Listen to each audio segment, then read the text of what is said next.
Hi guys, this is the second section of different types of problems in 5.1.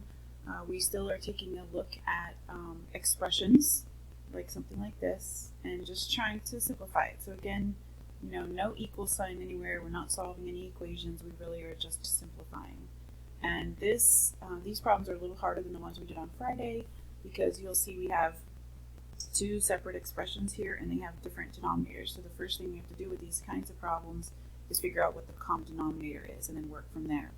So here, because 1 minus sine x and cosine x have nothing in common with one another, we're going to take this first fraction and multiply by cosine over cosine. Then we're going to take the second fraction and multiply by 1 minus sine over 1 minus sine so that we have that common denominator. So in this next line down, you'll see here that I took the top, and that ends up being sine times cosine squared. And then over here, when I multiply these, you're foiling these two things together. So when you FOIL them together, you do first times first, which gets you to the 1 here. But then when you do your inner and your outer, you end up with a minus sine x and a plus sine x, so those disappear. So the only other thing you're left with is a minus sine x squared, which is what you see here. The next thing that you want to recognize, and then on the bottom obviously you have your 1 minus sine x times cosine x. The next thing you want to think about is Pythagorean identities we talked about on Friday. So if you remember, the one that we always start with is sine squared x plus cosine squared x equals 1, right? But if you move this sine squared x over to the other side, you end up with 1 minus sine squared x equals cosine squared x. So this piece right here at the tail end gets changed into just cosine squared using this identity over here. I'll say that again. So if I move this sine squared x over here through subtraction, I end up with 1 minus sine squared x on the right, and I have just cosine squared x. So I'm just rewriting this or calling this thing by a different name. Instead of calling it 1 minus sine squared, I'm going to call it cosine squared instead. So now once I do that, I can look at this piece on the top and recognize that I have a common factor here of cosine squared. So over here you'll say that I'm reminding you to factor out that cosine squared. So when I pull the cosine squared out front, if I pull cosine squared out of this first piece right here, I'm left with just sine x. When I pull a cosine squared out of here, I'm really just left with a 1. So now on the top I have cosine squared, and then in parentheses sine x minus 1. My denominator, I'm kind of pulling along this whole time, not doing anything with it yet. And so now, the next thing you should recognize is sine x minus 1 and 1 minus sine x are almost identical. They just differ by a factor of negative 1. So I can cancel these out as long as I put a negative 1 in my answer here. So I have these cancel out, not with a 1 and a 1, but with a negative 1 and a 1. So I have a negative 1 up here. Cosine squared stays, cosine stays. Then I'm just canceling here. Cosine squared over cosine gets me to cosine. So this original expression that I started with, I've combined using common denominators, used some Pythagorean identity in there in some places, used some factoring, some algebra to simplify it so that it's just negative cosine x now.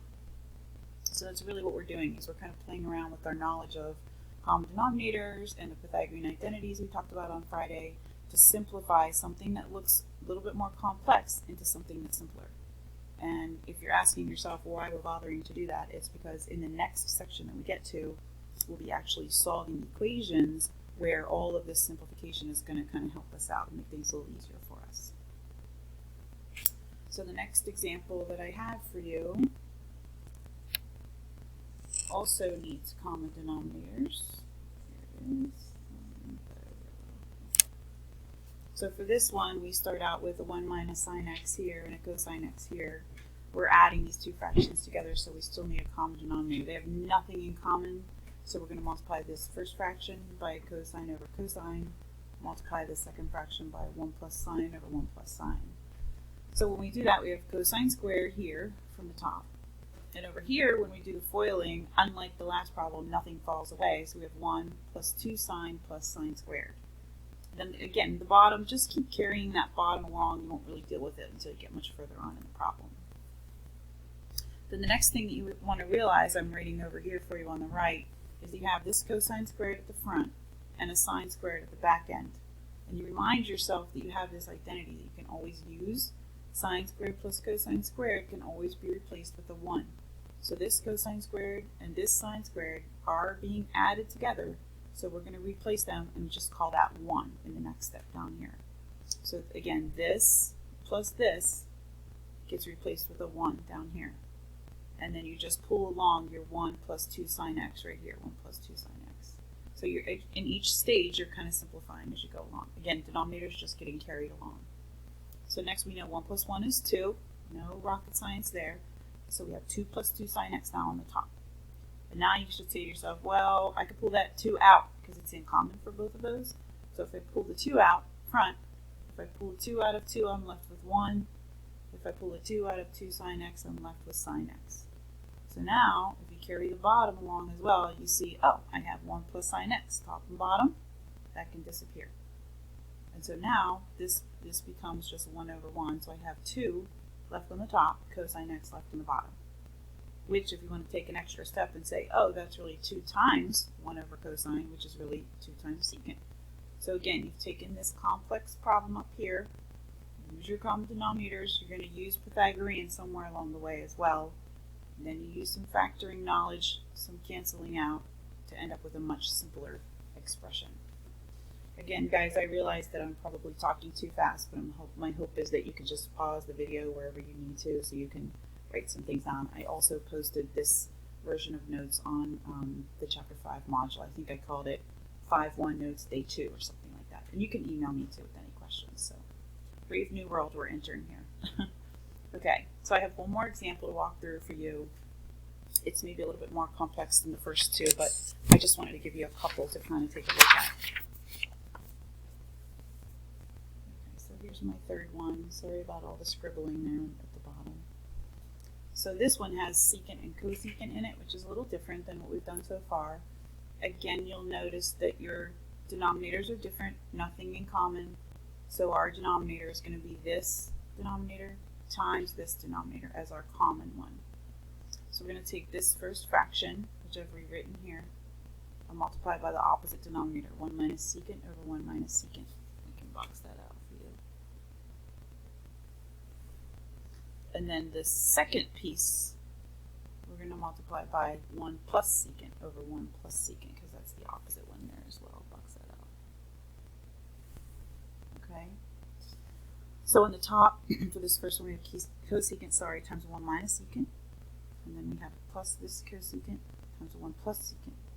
And then remember on the bottom, if you FOIL these two, the outer and inner pieces disappear. So you really just have 1 minus secant squared.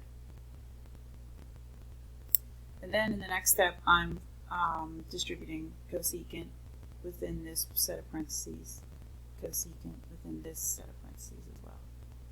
So I have cosecant minus cosecant secant plus cosecant secant over 1 minus secant squared.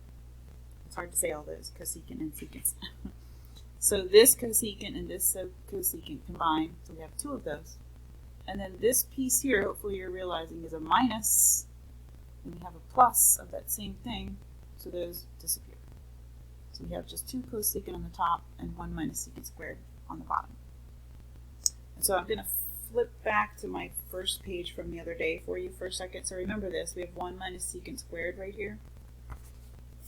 If you remember these identities I gave you in my other video, these identities right here, we just had 1 minus secant squared. So we're dealing with this identity right here. So if you can work through this with me, if we have 1 minus secant squared, that means we're moving secant squared over here, right? So if we do that, we have tangent squared, plus 1 minus secant squared would equal 0 if we move this secant squared over here. But we really just want 1 minus secant squared, which means we move tangent squared over here. So we have 1 minus secant squared equals, negative tangent squared. So our 1 minus secant squared in our problem that we're dealing with right now, we can replace with negative tangent squared. This is a plus sign right here. Sorry, that got sloppy. So remember that 1 minus secant squared equals negative tangent squared. Let me pull you back to the problem we were working on a second ago. Here it is.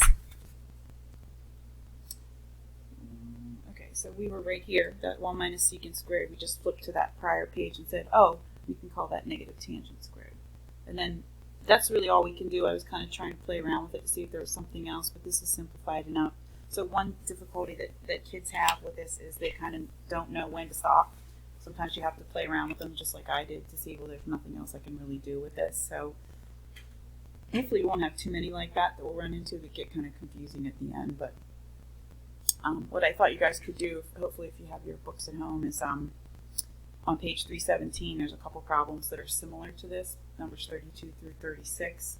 And I will post an answer key to that on Canvas for you as well. Again, just a reminder, guys, this is all optional for you. If it were me and I was sitting at home, I'd be looking for something to do. So if you want to try those, go ahead. When we come back to school, I'll be kind of reteaching all of this. My hope is that I can kind of go through it a little bit more quickly with you if a lot of kids are kind of taking a look at it at home. But I understand if you're not able to do that. It's not a big deal either. So just give it a try. If you have any questions, let me know. The post on Canvas that you're in right now, reminds you that you don't have to send any of this back to me or submit it at all. I'm just trying to kind of keep you up with it to keep your brains busy. So I hope you all are well, and I hope the video works out for you. Send me some feedback. Let me know if you like the video conference thing better that we did Friday or this. I'm kind of trying to do a little bit of both for each of my classes, so you can kind of let me know which one works better for you. So take care, and I will talk to you again soon. See you guys.